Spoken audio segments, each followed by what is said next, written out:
right, now we're going to get to another report. This is from Dallinger. And it is a J and JK interview. And so let's get into this and see if we can figure out who these people are. So this is a report that's taken on November 13 at approximately 12:53. So it's about an hour after officers arrived. He's talking about arriving on scene and seeing Sergeant Gunderson and Lawrence, who gave him a brief overview of the information gathered. Idaho State Police are going to assist, they find out already. They're organizing a response to the scene. And then Sergeant Lawrence responded to the police department to begin interviews. So now here it is. Approximately 1 hour later, a male approached the scene. So a male approaches the scene. Well, so there's a crime scene about an hour in, and somebody approaches. Approximately 1 hour later, a male approached the scene and began speaking with Sergeant Gunderson. The male was identified as J, a middle initial, K. Do I know who this is? I don't know. It's not ringing a bell. I overheard J state his daughter lived in the 1122 King Road, and he had been trying to get in touch with her, but was unsuccessful.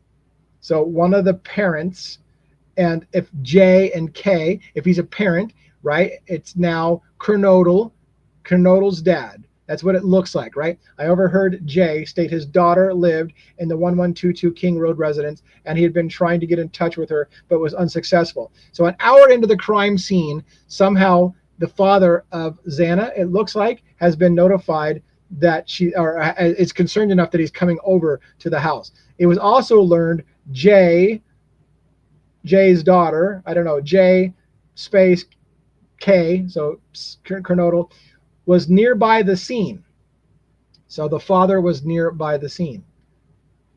I asked J if he and J, so there's two J's, okay, could come to the police department to speak with me.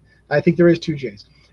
J agreed, and I returned to the police department. I contacted Sergeant Lawrence at the police department and asked if he had the names of the victims. Sergeant Lawrence stated he did, and he gave me the list. I saw one of the victims' names was Xana Kernodle.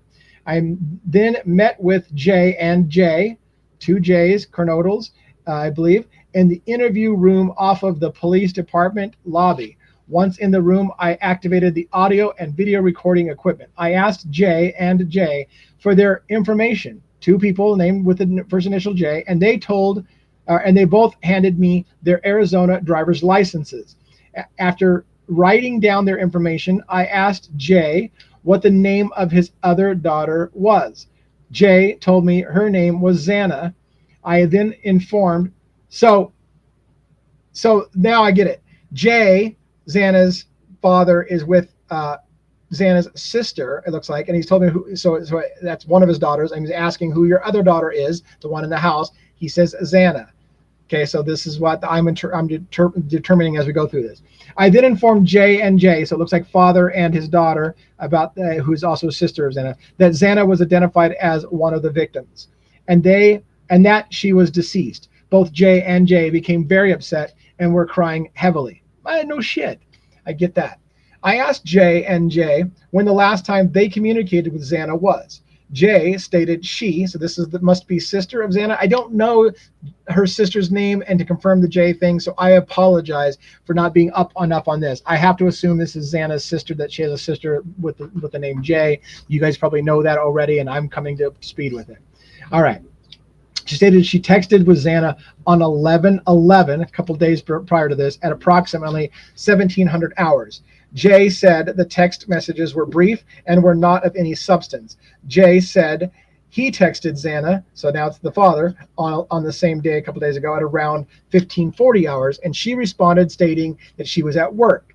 Jay then told me he last spoke with Xana on the phone at on 11/11 at approximately late in the evening, 2140 hours, when they spoke about going to the WSU football game.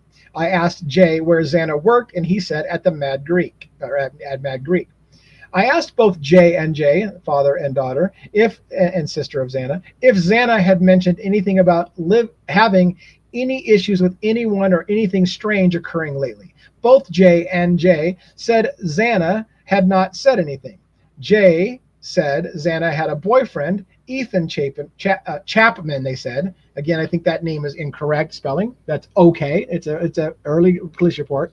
She had a boyfriend, Ethan Chapman. I think it's Ethan Chapin, who she had been dating for about 6 months or so. Jay said everything seemed fine with their relationship, and Jay added how he had met Ethan's parents in passing this weekend. It should be noted, Jay was in town visiting as he resides in Avondale, Arizona, and it was Washington State University's parent weekend. So now we know why he's there from Arizona. I asked Jay and Jay if there was anyone they wished me to contact for them, or if they wished to speak with anyone, such as a member of the clergy. Both told me no. I gave them both my business card and informed them our detective would be in contact with them in the near future. Jay and Jay then left the police department. Okay.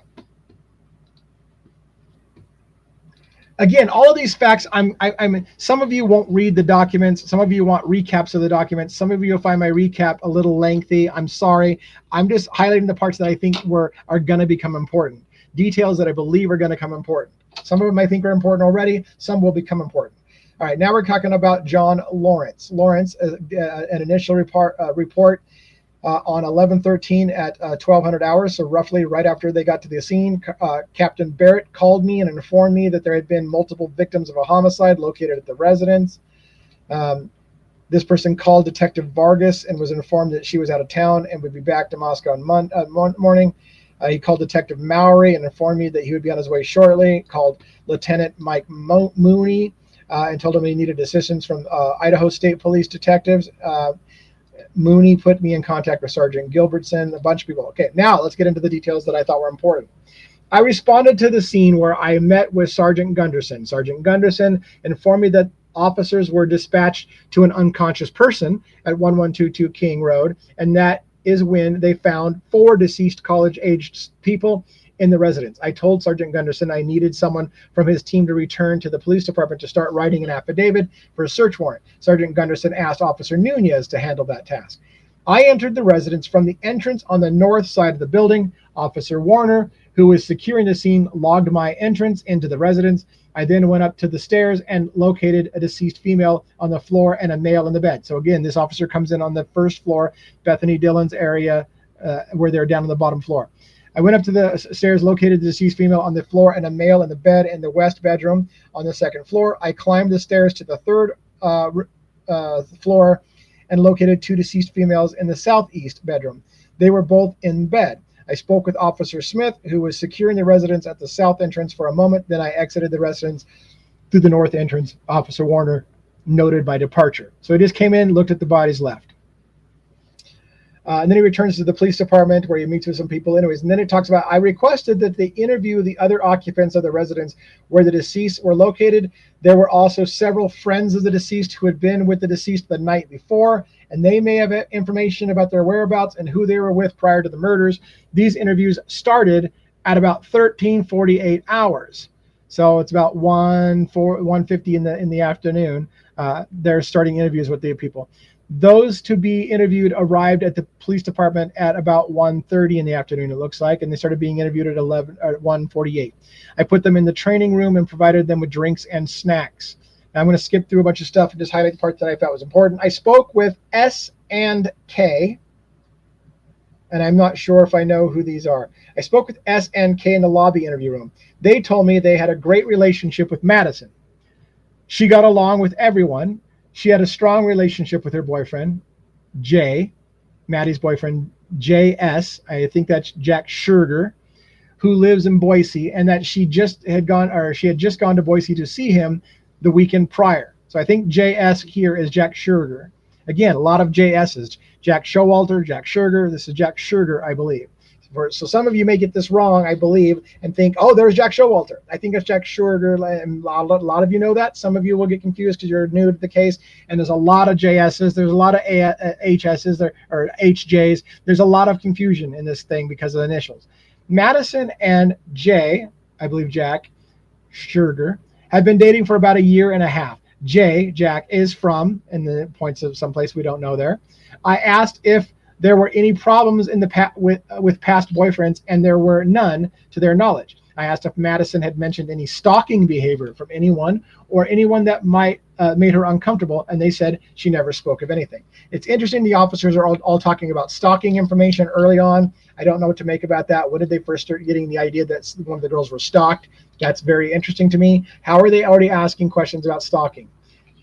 As I said, it's very interesting to me. Let's look at John Rosinski. Is this Rosie? Rosenthal? Somebody called him Rosenthal, Rosinski, John Rosinski. Rosinski, scene security and K-bar follow-up. And PR interview. I'm not sure if I know that one. So this is talking on the date of the murders. He received a phone call advising there was a quadruple homicide. Put on his police uniform and went to the scene. The following day so this is the day after we're talking about this particular officer. The following day on 11/14, I learned that a sheath was found inside the apartment. The sheath was tan in color and had a Marine Corps Eagle Globe and Anchor EGA symbol on the sheath. The words USMC were located under the EGA and K-bar was above the EGA. I was tasked to follow up with businesses in town and to see if that particular knife was sold there. I followed up with the Tri-State Outfitters, Big Five Sporting Goods, Moscow Building Supply, Spence Hardware, and Walmart. Each of the above stores do not sell a K-bar brand knife. While at Walmart, I was speaking with a staff member. S was the name of the person he talked to, name listed on the name tag. She was who has shown me that the knives on display, she showed him the knives on display. She told me about 2 to 3 weeks ago, a white college-aged male asked for a black ski mask that would cover his face. S, this female, was unable to provide much detail other than he was taller than she was and maybe had tan skin complexion. S, this female from Walmart, said she advised the male they did not have any black ski masks and only camo. S, this female, said that the male then walked away. I find it weird. He's there asking about K-bar knives and if they sell K-bar knives, and she said, hey, by the way, somebody was here a few weeks ago buying a black ski mask. I find that fucking weird. I don't know why I find it weird. I find it weird. Officers there asking about K-bar knives and whether they sell K-bar knives, and she's like, hey, by the way, somebody came in here looking for a ski mask a while back. Why does that feel weird to me? On 11/14 at about 11:45 hours, I spoke with PR at the Memorial Gym substation. R, so this is whoever PR is currently the blank for the fraternity. So some leadership role in the fraternity. I asked R if he could walk me through what he did on the night of 11/12 and the early morning of 11/13. This is when the murders happened, right? On the early morning of the 13th. R, this fraternity member of some kind, said that about 18:30, so that would be 6:30 on the 12th, he was at a party. R, this frat person, said the party was at the Treehouse, which is an off-site campus house for sorority, and I don't know what that's blanked out for. R, this person, did not know the specific address, but said the house is near the White's apartments. R said that at the party he saw EA. I believe this is Emily, the friend that was called EA, who was with E boyfriend, unknown name, maybe H. So I think Hunter is Emily's boyfriend. So it's unknown male. Maybe it was Hunter. I don't know. There's some confusion there. R said A, I think this is EA's, so this would be Emily, right, was the only member of the blank that he recognized at the party. Probably the sorority. Okay. R said he left around 2:20 or 2200 or 2300. So about 11 o'clock, 10 to 11 o'clock at night. R said he went back to blank blank something and watched a movie with CD. Don't know who that is. T, R, and K, and S. A bunch of names. So what do we have here? We have a person being interviewed asking about what happened that night. He talks about being with, seeing different people that night at different parties, including, it looks like Emily and Hunter at a party, frats. That's what it looks like.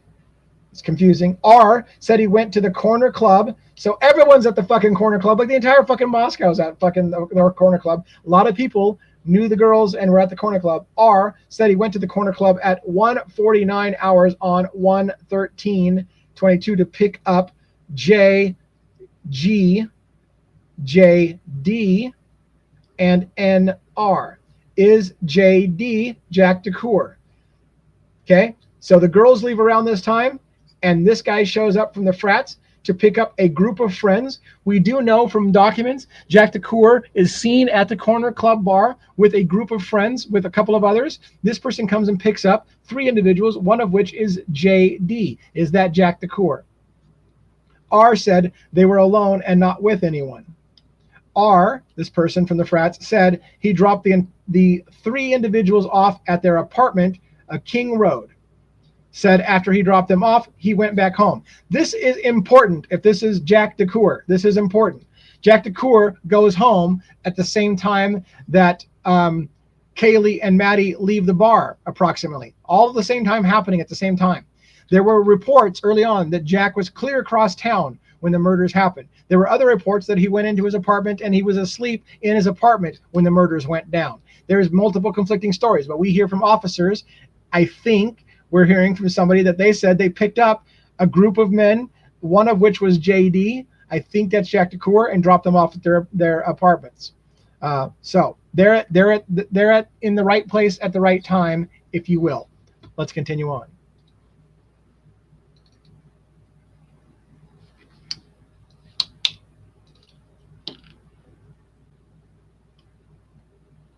Aaron Morris report. WatchGuard event on the 14th, the day after the murders, at approximately 1100 hours. He's responding to the King Road residence. Detective Vargas and prosecuting attorneys entered the residence. Prosecuting attorneys. This is going to be Bill Thompson showing up at the thing, I believe. Detective Vargas and prosecuting attorneys entered the residence. GC, I'm not sure if I know that one yet, arrived shortly after with her cadaver dogs to attempt and locate a blood trail from the residence. We see that prosecuting attorney Ashley Jennings and William Thompson, entered at 11:30 hours and left at 11:53. So they were in there for about 20 minutes, it looks like. PA Jennings and re-entered at 1200 hours. So they were there for 20 minutes and then left, and then she came back into the house. Sergeant Blaker re-entered at 1200 hours with Detective Vargas. C arrived with her canine at 13:16. This is the day after the murders. They all remained in the area until 14:21 hours. Everyone cleared the scene and the residence was secured again at 14:21 hours. I stood by the scene for security until relieved. I cleared the residence at 1600 hours when Officer Rosinski relieved me. So interesting. I just thought it was interesting of when the prosecution shows up to look through the house after the murders. Jacob Tesdall, plainclothes detail, victim sightings. On November 12th, 2022, this is the night of / before the murders, at around 2100 hours. This is around what, 9 o'clock? Anyways, I began an overtime shift for a plainclothes detail in the University of Idaho campus and related areas. So this officer is plainclothes officer looking around. This patrol was for minors in possession, consumption of alcohol, along with other alcohol-related or alcohol or drug offenses. So this officer is plainclothes looking for drugs and alcohol amongst college students during a shift. During this patrol, I and another officer with me, Officer Rosendahl. So there's a Rosendahl and a Rosinski. There's a Rosendahl and a Rosinski. So who's Rosie? I thought it was Rosendahl. Anyways, even I have some work to fucking do, despite how much I read this fucking story. Pardon my French. Anyways, Officer Rosendahl only had our body-worn cameras.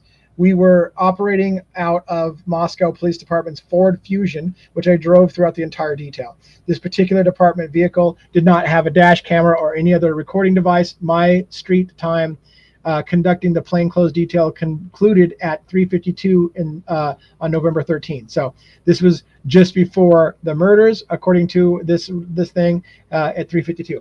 During this detail, Officer Rosendahl and I made several patrols through the area of King Street and Queen Road. During each patrol of the area, we traveled on the north side of 500 Queen Road. Heading east, we wrapped around the building, head down south and east side, then west on the south side of the complex. We then traveled north on the west side, turned west on the Queen Road, and proceeded to King Street.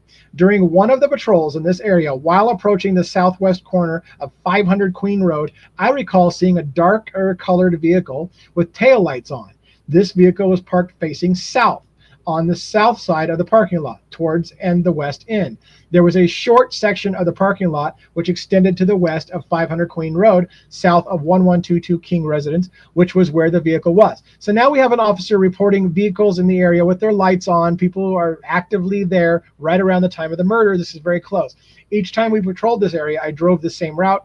During the final patrol, which the best of my recollection was between 2 in the morning and 3 in the morning on November 13. As we traveled north on the west side of the apartment complex, I saw several individuals approaching the residence at 1122 King Street. So a group of individuals is approaching the house. Now, there's lots of individuals in town. So a group of individuals leaving who I'm not going to fucking go there. Point being, I saw several individuals approaching the residence at 112 King Road Street. During this detail, I was looking for alcoholic beverages, open alcohol containers, and individuals who appeared to be intoxicated. I observed the individuals as they drove past, but did not see any reason to contact them for our related patrol. I recall my view of the individuals being obstructed by vehicles and brush on the east side of the parking lot for 1122 King Street. The individuals were walking close. A vehicle which was parked in the northeast corner of the lot. As I turned onto Queen Road and traveled west, I continued to view the individuals. From my recollection, there were at least 2 individuals, possibly 3. I recall one of them individuals having blonde hair. I do not recall exactly how many individuals were there, what they were wearing, or any other details, as I quickly looked for beverages in their hands and whether they were staggering or intoxicated. Since we made several patrols through the area, I cannot say with 100% confidence I saw the vehicle on the same path as I saw the individuals. Upon review of my radio history, I contacted 3 individuals at the Taylor Avenue at about 2:55. So my question is this the frat brother? It's in the car dropping off the 3 men from the corner club, one of which is Jack DeCour. I guess that's where I was going with all of that, and I didn't say it out loud. Is this vehicle dropping off the 3 individuals, including Jack DeCour, at the apartments in the area? And this officer observes all that. Upon reviewing my radio history, I contacted the 3 individuals at Taylor Avenue at about 2:55 in the morning. To the best of my recollection, this was after exiting King Street. After seeing the individuals at 1122 King Street, we cleared this contact at 3:32. So did the officers get a hold of Jack DeCour at that time, or was it a completely different set of individuals? Some of you know the answer, I know, and I'm the one that's confused. Fuck, this is taking a long time, isn't it?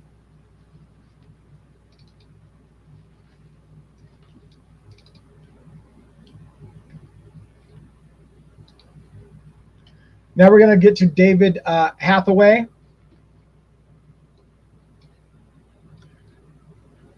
On 11/14/22 at about 22:42, so this is the day after the murders, dispatch advised they were forwarding a call to my cell phone. Day after the murders, this person gets a phone call, a forwarded phone call. My phone briefly started to ring, but then it suddenly stopped. For some reason, the call was forwarded to the voicemail before I could answer. When the voicemail came through to my phone, I learned it was from a JS. Is this Jack Showalter? Is this Jack Schurger? The voicemail said, "Hey, how's it going?" I think I know who it is. I think it's Jack Showalter, the individual who was with the girls that night at the corner club. So here we go. Let's get through this. It's very important. I could answer. Okay, when the voicemail came through to my phone, I learned it was JS. I think it's going to be Showalter. The voicemail said, "Hey, how's it going? My name is JS. I think it's Showalter. My phone number is blah, blah, blah. I just wanted to make a statement to you guys because I was close friends with Maddie Mogan. I was with her at the corner club most of the night. And then after we left, we wanted to go to John's Alley and we went and stopped at the grub truck. They got grub truck, and then a car picked them up, and they left and went home. I just wanted to make a statement about something unintelligible on the audio. I don't know if anything is helpful, but I was just with them like for a little bit. So if I can be of any help, I would like to. Give me a call. Thank you. So is Showalter claiming to be friends with Maddie, following the girls to the grub truck, doesn't know Kaylee apparently, and thought he could just be of some help because he was there and he saw the girls that night at the grub truck. Super fucking interesting. S, I think to Showalter, said he was willing to talk to the detective about his involvement with the case. S said he does not have a roommate at the Queen apartment and that he lives alone.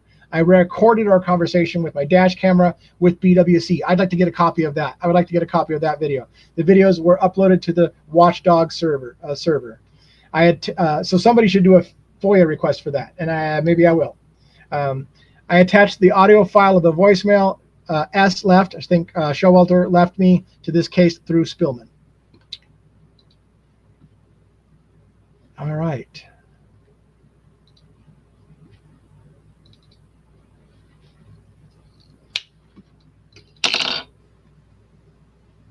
Now we're going to get to Gunderson, Sergeant, Gunderson, S. Gunderson.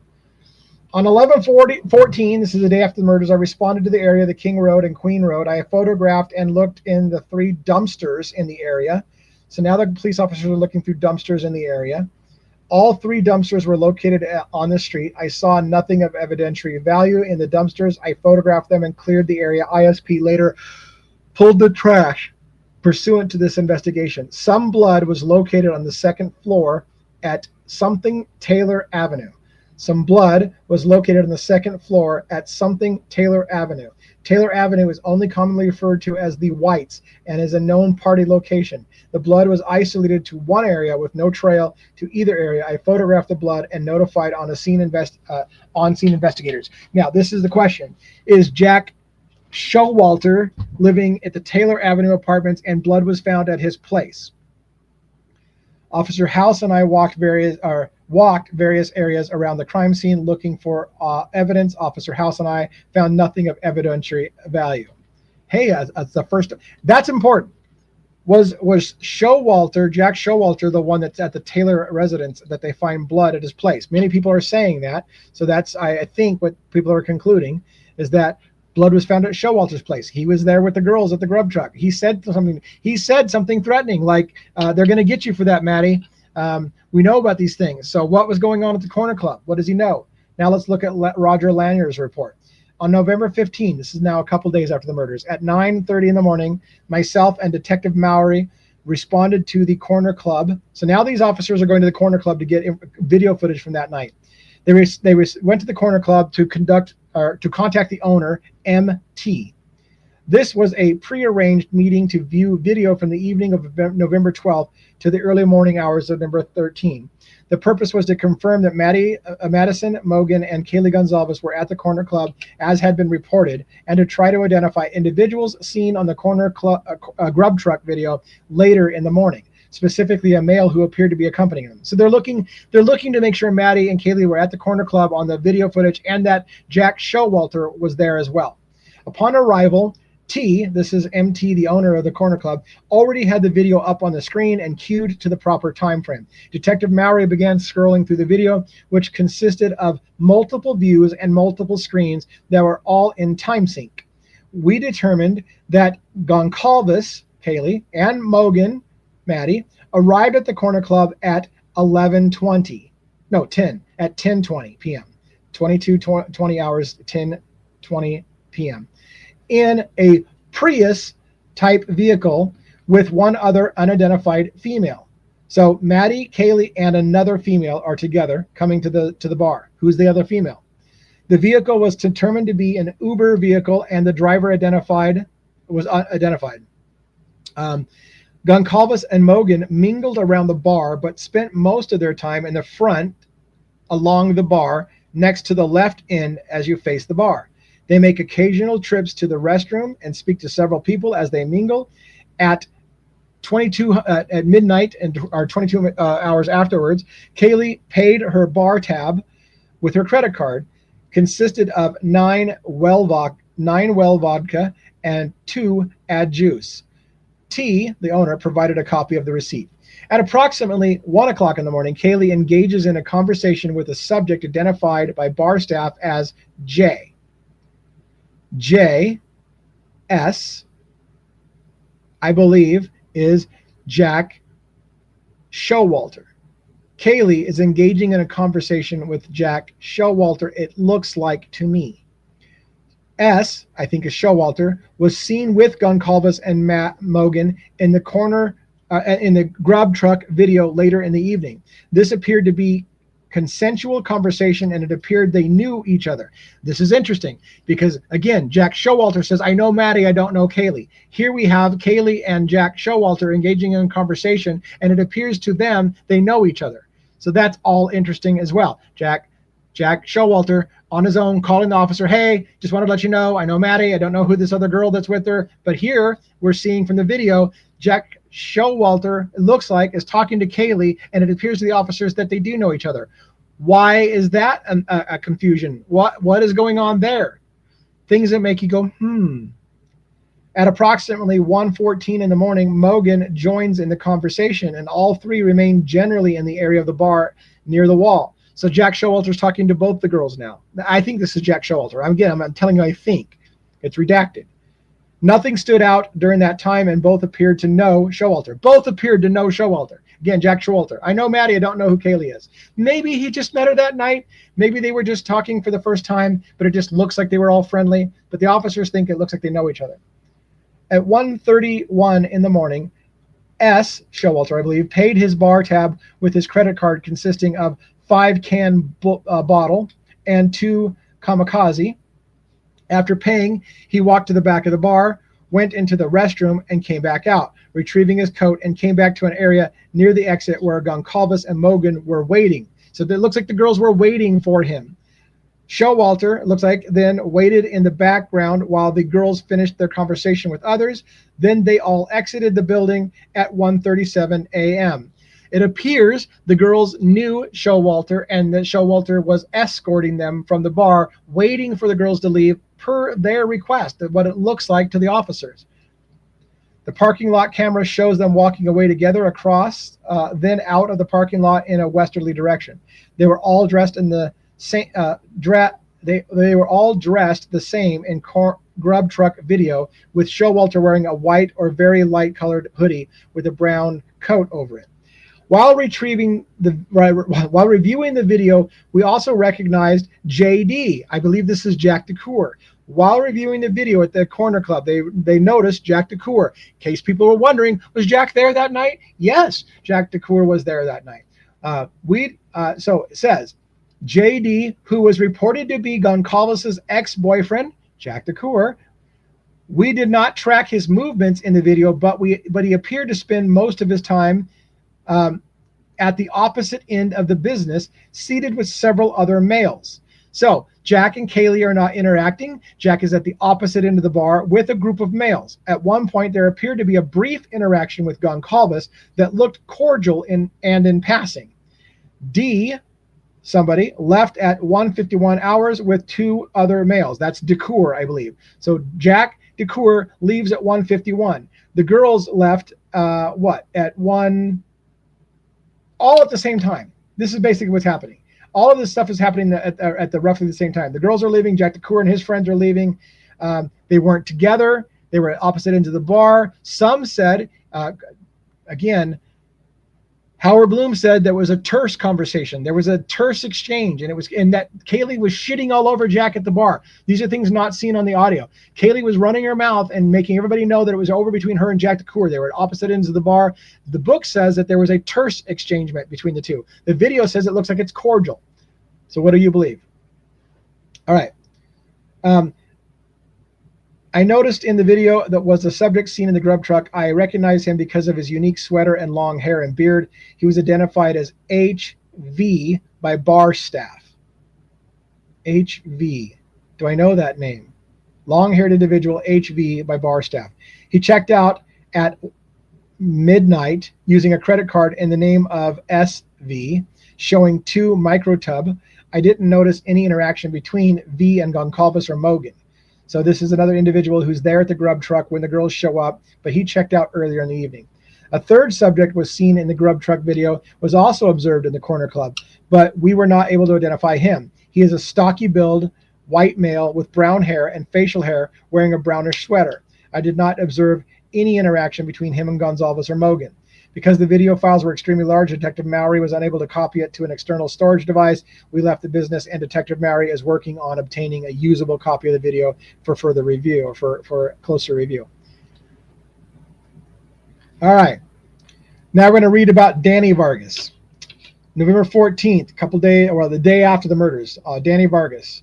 On November 14th, I went to the King Road residence with Sergeant Blaker to observe the scene. I walked through the house and around the outside of the residence along with the other investigators looking for possible evidence. ISP, that would be Idaho State Police. ISP investigators were on the scene, walking through for a second time, looking for additional evidence. I walked around the south side of the 1122 King Road, up the hill and along a fence line for Walenta. The backyard for Walenta backs up to the backyard area of 1122 King Road. I spoke with SG at something Walenta and asked for his permission to look through his backyard area. So I'm not sure who this SG is. All right, so it's a resident that lives nearby, and he wants to look in this guy's backyard, which he said that I could. G told me he was the person who previously called dispatch to provide information about what he observed. I told G, after looking over the area and through the residence on King Road, I would come back and get a statement from him. I did not locate anything of interest in the backyard of the Walenta or on the hillside behind 1122 King Road. I walked into King Road and looked through the house with the other investigators. The following 4 evidence items were collected by ISP, Idaho State Police, I believe. 3431 J. Talbert inside 1122 King Road on November 14. I'm getting punch drunk and rummy. 22, and turned over to me on the scene. ISP took photos of the items in the places they were collected from. I booked the following items into MPD evidence, a copy of the evidence property receipt related to the items, and here's what he found. Exhibit 57, rolled $2 bill located on the desk in F2, bedroom 1, northwest. Is this in the King Road? It looks like it's in the King Road residence, a rolled up $2 bill. For snorting cocaine? Probably. Another thing, blue powder, suspected drugs, located on the desk in F2, bedroom northwest. Now, what I don't know, and I need to look up real quick, is here's what I think. I'm going to look it up right now. Fentanyl. Is it blue colored? Is it blue? In its pure form, fentanyl is white powder. However, illegally manufactured fentanyl is often described to mimic legitimate prescription like oxycodone, and these are frequently blue. They can also come in a variety of colors. The reason why I'm sticking on this is why it's so important. There was discussion about cocaine mixed with fentanyl in a drug case related to this house. Pay attention. Cocaine mixed with fentanyl, and fentanyl, if it's illegally manufactured, designed to look like prescription pills like oxycodone, is blue. So fentanyl is normally white, but if it's illegal, faked off as oxycodone, it looks blue. If you mix fentanyl with cocaine, it's going to make a blue powder. So now we have a rolled up $2 bill for snorting cocaine mixed with fentanyl. That's what I'm getting from this. Okay, and again, this case involves a mysterious lead in connection with fentanyl-laced cocaine. All right, but again, according to many people, shame on you for suggesting that any of the girls ever did any drugs. These girls do not do drugs. There's no drugs in that house. Nobody does drugs. You guys are assholes for mentioning it, even though they find the fentanyl-laced cocaine in the house, in my opinion. There was also a blood sample taken from a wall in the bedroom. That blood sample, in my opinion, must be different than the other blood. It's not spatter from the victims because they're noting it as important. It's blood that stands out from everything else. I spoke with the following people who live at Walenta. My conversation with S, G, M, M, and TM were recorded and attached electronically to this case.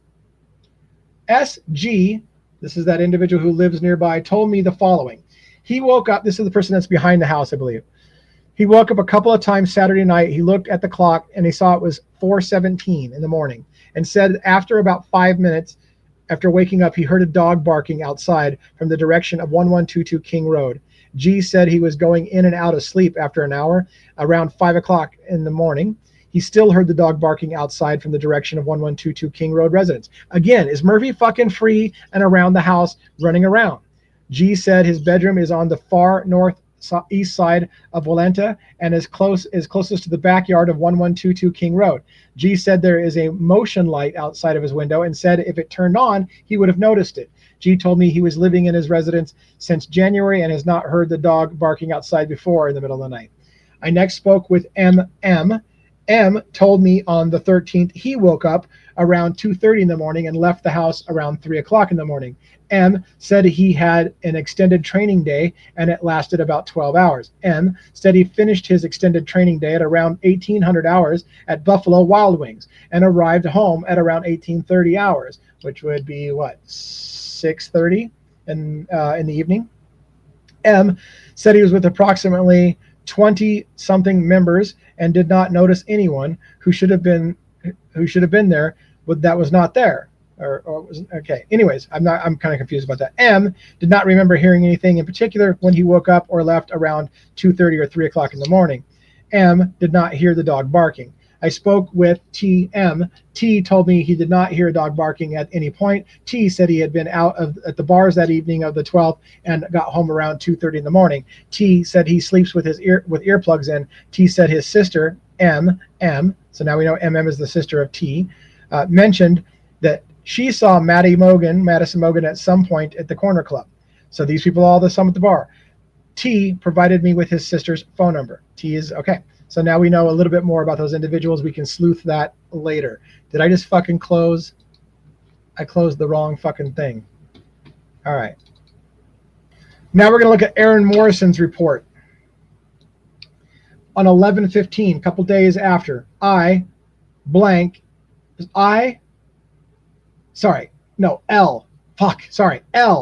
It looked like an I. LS is somebody and CF was somebody, came to the Moscow Police Department substation to speak with Officer Rosinski and I regarding an incident possibly related to the homicides that occurred on the 13th. Listen to this. They stated on 10/21, so in October, weeks prior, an unidentified white male came into the women's center and asked to speak to someone. F, whoever that is, spoke to the male. She, so whoever the F is, spoke to the male. She stated he asked for snacks and appeared to be under the influence. She stated the interaction only lasted about 5 minutes. F, this person, stated the male said that he had a female friend who was in an abusive relationship. The male stated he was afraid the female would be hurt by her boyfriend and was also afraid that he would hurt the boyfriend due to the abusive behavior. So, some female that is related to this house in some way, or they think is related to some house in some way, is having a domestic violence type of situation, and this individual under the influence says, I'm afraid that this guy is going to hurt this girl, and I might hurt this guy if he hurts this girl, kind of thing is what I'm gathering it, right? F, the female that he's talking to, did not gather any names and had never seen the male before. I asked both F and S if they had any contact with the victims. They said they did not, and they did not have any of their contacts documented. On that same day, on the 15th, I guess, at approximately 11:50 a.m., A something came into the substation to speak to me. I was told by Corporal Payne, A went to Gridman on the 13th to seek medical care for cuts on his hand. So somebody is, again, related to this thing, went to get medical attention on the night of the murders for cuts on his hand. I asked A what happened to his hand. He stated that on the 12th at around 8 p.m., he cut his hand attempting to cut chicken for a sandwich. A stated he was intoxicated, and when he was trying to cut the meat, his pocket knife slipped and he cut his hand. I asked when he went to the hospital. He read his wristband from the hospital, and he said that he went at about 1400 hours. So I'm getting punch drunk. 1 in the afternoon, 2 in the afternoon. A told me he lived at the something house. The laceration was on his right hand. He sent me a photograph of the injury and I attached it to the case. I asked A if he knew any of the victims. He stated he had seen Ethan 2 times at parties, but did not know any of the females. He said the something sister house was blank. He said it was a national standard, but he had friends from multiple sororities. Now, this is, it looks like he's got cuts from before the murders. It seems clear. A ran me through the weekend from Saturday morning. He stated that he slept in Saturday morning on the 12th and woke around 9:30 in the morning. He said he went to the treehouse, which was a something outhouse located at Taylor Avenue. He said he spent the whole day there watching the game. He said he left the treehouse at around 19:30 in the evening and went back to the blank Elm Street. He said he was drinking all night and finally went to bed at around 4 in the morning. This would be at the same time the murders, roughly. A said he was with his friends L, M, and O, K all night. A provided me M's phone number. Officer Rosinski talked to M later at the such and such house. M said he and A were walking downstairs at the house when A missed a step and fell into the window. M said at the same time neither he or A saw any blood. So he fell into a window. Did he break the window? Did he get cuts? Are they explaining why they have cuts all over them? I don't know. M said A was cutting chicken and he saw the injury. According to M, A was extremely intoxicated and thought it cut his hand while cutting the chicken, but M believed he cut it on the glass. So now the friends are in disagreement about where the cut came from. Did he fall through a window and cut himself, or did he cut chicken and cut himself? So we have suspicious activity about some individuals that have cuts on their hands, and they are making up different stories and have different stories about where their cuts came from. A said he was willing to sign a consent form for medical records if we needed them. A said that he would not remember if he cut his hand on the window or with the knife. He could not remember. So now when pressed, A was like, yeah, I think I cut my hand on chicken. And then they're like, was it chicken or was it the broken window that you fell through? Oh, I'm not sure. Could be the broken window, could be the chicken. Not sure. A said his friends told him to go to the hospital to make sure there was not glass in his hand. I went with A to the house. He showed me the window they found broken. I photographed the window and attached it to the house. So there's arguments, there's discussion, there's disagreement. Did this person cut their hand on a broken window? Did he cut the hand on chicken? Did he cut it somewhere else? On 11/16, I responded to blank, blank, blank, blank. A person of interest, JS, lived at blank. L confirmed S lived at the unit alone. So we know Jack Showalter lived alone. He said he lived alone. Is this Jack Showalter who is confirming he lived alone? And if so, he's a person of interest, they said. They said they did offer free internet access or service to tenants through through C. CL, again, a lot of initials, said they could not see who used the service. I asked L if any of their tenants tried to get out of their leases recently. They said no. They said S, is that Showalter, started his lease on 7/18/2022. The employees remembered S because his father was adamant on getting him the apartment. Okay, let's go on. On the 16th, this is days after, I was asked to follow up with individuals connected to victims or people of interest. The names provided were M, B, D, B, N, F, J, a whole bunch of fucking people. I called the Dean of Students office for phone numbers for B and blah, blah, blah, all these people. I called the people first who stated he was at home in Boise. Some others stated they lived together in Meridian. I passed the information on to Captain Barrett. I also TLO'd a couple of individuals. I got a number for another individual and called him. He provided his home address in Boise and said he was willing to speak with detectives. I forwarded that information as well as a TLO of another individual to Corporal Payne and Captain Barrett.